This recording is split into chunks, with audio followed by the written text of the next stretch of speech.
Hello, graphing the ഫംഗ്ഷനിലെ ഒരു question കൂടെ നമ്മൾ ചെയ്യുകയാണ്. Second example. ഈ വീഡിയോ നമ്മുടെ സെക്ഷൻ 3.4ൻ്റെ ലാസ്റ്റ് വീഡിയോ കൂടിയാണ്. ക്വസ്റ്റ്യൻ ഇതാണ്: graph the function y = x² - 4x + 3. Steps എന്തൊക്കെയാണ്? First find y dash y double dash. So y is given to be x² - 4x + 3. First you find y dash is equal to 2x - 4 and y double dash is equal to 2. And the step 2 എന്താണ്? Step 2, find those values of x for which y is equal to 0, y dash 0 and y double dash 0. y 0 എന്ന points ഏതൊക്കെയാണ്? ഇതിനെ നമുക്ക് എങ്ങനെ മാറ്റാം? ഇതിനെ നമുക്ക് x - 1 into x - 3 എന്ന് എഴുതാം. അപ്പം ഇത് 0 എന്ന പോയിന്റ്സ് ഏതൊക്കെയാണ്? 1ഉം 3ഉമാണ്. ശരിയല്ലേ? അപ്പോൾ y 0 എന്ന പോയിന്റ്സ് 1ഉം 3ആണ്. എവിടെയാണ് y 0 ആവുക? എക്സ് ആക്സിസിലാണ്. അപ്പോൾ നമ്മുടെ ഗ്രാഫ് എക്സ് ആക്സിനെ ക്രോസ് ചെയ്യുന്ന രണ്ട് പോയിന്റ്സിലാണ്, 1 0യിലും 3 0യിലും. 1 0യിലും 3 0യിലും. ഇവരെ വിളിക്കുന്ന പേര് എക്സ് ഇൻ്റർസെപ്റ്റ്സ് എന്നാണ്. എക്സ് ഇൻ്റർസെപ്റ്റ്, എക്സ് ആക്സിനെ ഇൻ്റർസെപ്റ്റ് ചെയ്യുന്ന പോയിന്റ്സ്. ഇനി വൈ ആക്സിനെ ഇൻ്റർസെപ്റ്റ് ചെയ്യുന്ന പോയിന്റ്. വൈ ആക്സിനെ ഇൻ്റർസെപ്റ്റ് ചെയ്യുന്ന പോയിന്റിൽ എക്സ് 0 ആയിരിക്കും. അപ്പോൾ എക്സിന് 0 കൊടുത്തു കഴിഞ്ഞാൽ വൈയുടെ വാല്യൂ എത്രയാണ്? 3 ആണ്. അപ്പോൾ എക്സിന് 0 കൊടുത്താൽ വൈയുടെ വാല്യൂ എന്താണ്? 3 ആണ്. ഇതെന്താണ്? And this is the y intercept.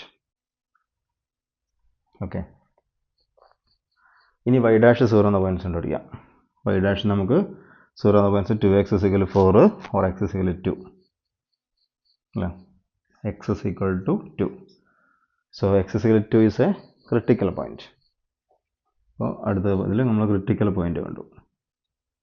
Clear? Okay. ഇനി എന്താണ്? പോയിന്റ് ഓഫ് ഇൻഫ്ലക്ഷൻ ഉണ്ടെങ്കിൽ അവിടെ y ഡബിൾ ഡാഷ് എത്രയായിരിക്കും? 0 ആയിരിക്കും. ഇവിടെ y ഡബിൾ ഡാഷ് 0 ആവുമോ? y ഡബിൾ ഡാഷ് 0 ആവില്ല. 0 ഓർ നോട്ട് ഡിഫൈൻഡ് ആണ്. ഇവിടെ y ഡബിൾ ഡാഷ് 0 ആവാനോ നോട്ട് ഡിഫൈൻഡ് ആവാനോ സാധ്യതയില്ല. അപ്പോൾ എന്താണ്? അപ്പോൾ പോയിന്റ് ഓഫ് ഇൻഫ്ലക്ഷൻ ഇല്ല. പോയിന്റ് ഓഫ് ഇൻഫ്ലക്ഷൻ ഇല്ല എന്ന് പറഞ്ഞാൽ ഉദ്ദേശിക്കുന്നത് എന്താണ്? കോൺകേവിറ്റി ചേഞ്ച് ആവുന്നില്ല. ഒന്നുകിൽ കോൺകേവ് അപ്പ് ആയിരിക്കും, അല്ലെങ്കിൽ കോൺകേവ് ഡൗൺ ആയിരിക്കും. കോൺകേവിറ്റി ചേഞ്ച് വരുന്നില്ല എന്നർത്ഥം. ഓക്കെ. ഇനി നമുക്ക് ഗ്രാഫ് നോക്കാം. ഒരു ക്രിട്ടിക്കൽ പോയിന്റ് അല്ലേ ഉള്ളൂ. ആ ക്രിട്ടിക്കൽ പോയിന്റ് നമ്മുടെ നമ്പർ ലൈന് മാർക്ക് ചെയ്യാം. 0 1 2 3. ആകെ ഒരു ക്രിട്ടിക്കൽ പോയിന്റേ ഉള്ളൂ, x = 2. അത് നമ്മുടെ നമ്പർ ലൈനെ രണ്ടായിട്ട് ഡിവൈഡ് ചെയ്യും. ശരിയല്ലേ? ഇതിൽ ഈ 2ൻ്റെ താഴേക്കുള്ള റീജിയൻ എടുക്കുക. അവിടുത്തെ പോയിന്റ് ചൂസ് ചെയ്യുക, 0. ആ 0 y ഡാഷ് കൊടുക്കുക. നെഗറ്റീവാണ്. അപ്പോൾ അവിടെ ഫംഗ്ഷൻ ഡിക്രീസിങ് ആണ്. ശരിയല്ലേ? ഇവിടെ ഫംഗ്ഷൻ ഡിക്രീസിങ് ആണ്. ഇനി 2ൻ്റെ റൈറ്റ് സൈഡിലെ പോയിന്റ് 3 എടുക്കുക. ആ 3 ഇവിടെ കൊടുക്കുക.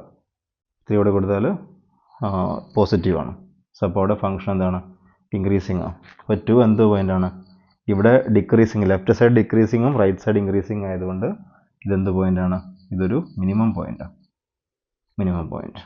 ക്ലിയർ? ഇത്രയും ഡാറ്റ വെച്ചുകൊണ്ട് നമുക്ക് ഫംഗ്ഷൻ്റെ ഗ്രാഫ് വരയ്ക്കാം.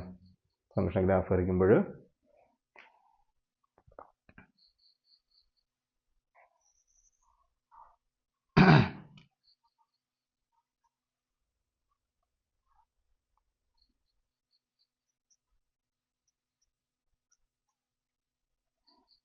y ഇൻ്റർസെപ്റ്റ് വരുന്നത് 0 3 ആണ്. 1 2 3. ഓക്കെ. 1 2 3. ഇനി നമുക്ക് ഫംഗ്ഷൻ്റെ ഗ്രാഫ് അറിയണം.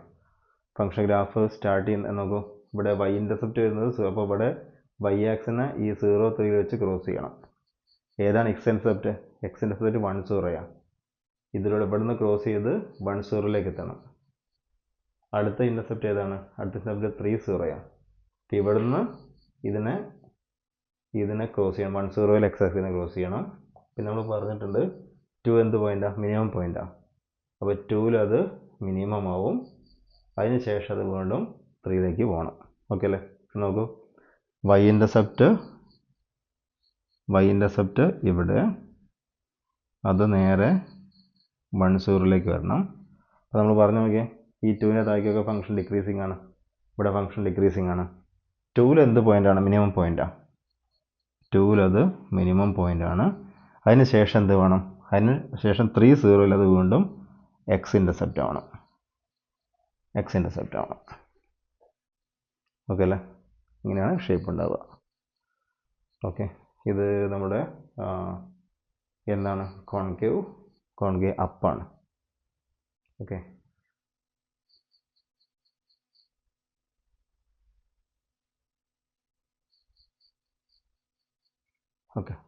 ഇതോടുകൂടി നമ്മുടെ സെക്ഷൻ 3.4 കഴിയുന്നു. Okay, thank you.